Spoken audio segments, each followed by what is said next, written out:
Alors hier, il y a eu un super gros incident sur AWS. Si vous bossez dans l'IT, vous avez forcément dû en entendre parler. Il y a eu un impact, mais énorme, sur plein de plateformes. J'ai pris une liste comme ça là. Canva, Netflix, Coinbase, Snapchat, Airbnb, Fortnite, Roblox, Clash Royale, Tinder, bien sûr Prime, Amazon, normal, puisque là c'est carrément chez Amazon. Et donc ça c'est un cas vraiment intéressant à regarder. Donc avec le cloud, on parle de décentralisation. On se rend compte que avoir toutes ces infos sur un seul cloud, ça peut avoir un impact énorme. Donc malheureusement, quand un gros problème comme ça arrive, nous, en ingénierie de prod, on ne peut pas y faire grand-chose. C'est ça le problème avec les applications qui sont directement hébergées sur le cloud. Donc on est obligé d'attendre que l'hébergeur ou en tout cas que l'opérateur de cloud résolve son incident. Par contre, je peux vous garantir qu'après, une fois résolu, à mon avis, les ingés de prod, les analyses d'exploit et tout, ça a dû relancer à tout va, checker de partout à tout va, lancer des health checks en veux-tu en voilà. Ça, c'est certain.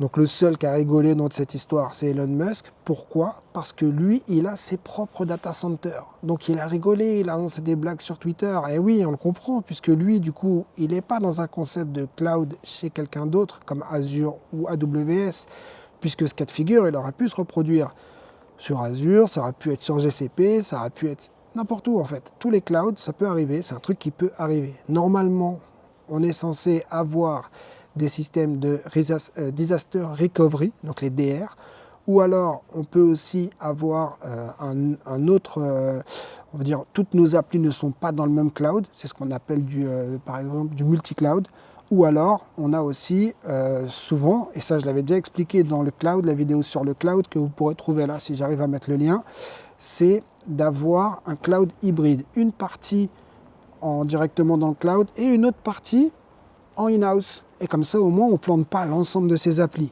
Donc là, je ne sais pas si ça a uniquement planté leur partie front-end ou si ça a aussi planté leur partie back-end. Je n'ai pas eu de retour sur des collègues à moi qui étaient hébergés chez AWS. Très souvent, j'espère que c'est quand même de l'hybride, parce que sinon, ils se retrouvaient complètement bloqués. Mais bon, on ne sait jamais. Mais par contre, ce qui est intéressant pour nous, là, on est extérieur à ça, c'est lors d'un incident comme ça, en fait, c'est là où on va vraiment pouvoir analyser les faiblesses de notre SI. C'est là où on va pouvoir constater les failles et ce qu'il faut qu'on corrige dans la prod. Alors c'est sûr, ça se passe dans la douleur, puisque très souvent, l'entreprise y perd de l'argent. Toute la période où le service n'est pas disponible, elle ne gagne pas d'argent. Elle perd aussi au niveau de la notoriété. C'est pas bon non plus d'avoir une application qui est down et que les clients ne soient pas satisfaits. Donc là, j'imagine par exemple une grosse pensée pour tous ceux qui sont sur les gros outils de messagerie et qui au final se rendent compte que sur X ça marche mieux, il y en a peut-être qui sont basculés. Enfin, on ne sait jamais. Le truc, c'est ça. Voilà. Il y a un enjeu derrière pour la crédibilité au niveau de ces utilisateurs. Donc, en effet, c'est dans ces moments-là où nous, on apprend le plus sur notre SI. Pour tous ceux qui sont, imaginons, en train de se former à l'intérieur, quand il y a un gros incident comme ça, là c'est le meilleur moment pour apprendre. Donc, il ne faut pas en avoir peur. On arrive à résoudre des incidents. Là, on a vu, le problème d'AWS a fini par résoudre son problème. Et tous les services sont revenus. Ils ont dû avoir chaud quand même hier, mais je pense que s'il y avait des nouveaux dans certaines entreprises, ils ont pu se former vraiment bien lors d'un incident comme ça en fait.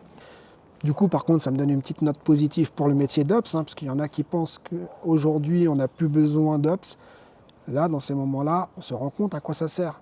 Une équipe de ProdApp, une équipe IT Technical, comme on l'appelle, l'équipe réseau, l'équipe de DBA, l'équipe Ops, l'équipe DevOps. Là, dans ces moments-là, je peux vous dire que même les plus réticents à avoir une équipe de prod, ils comprennent l'intérêt de l'avoir.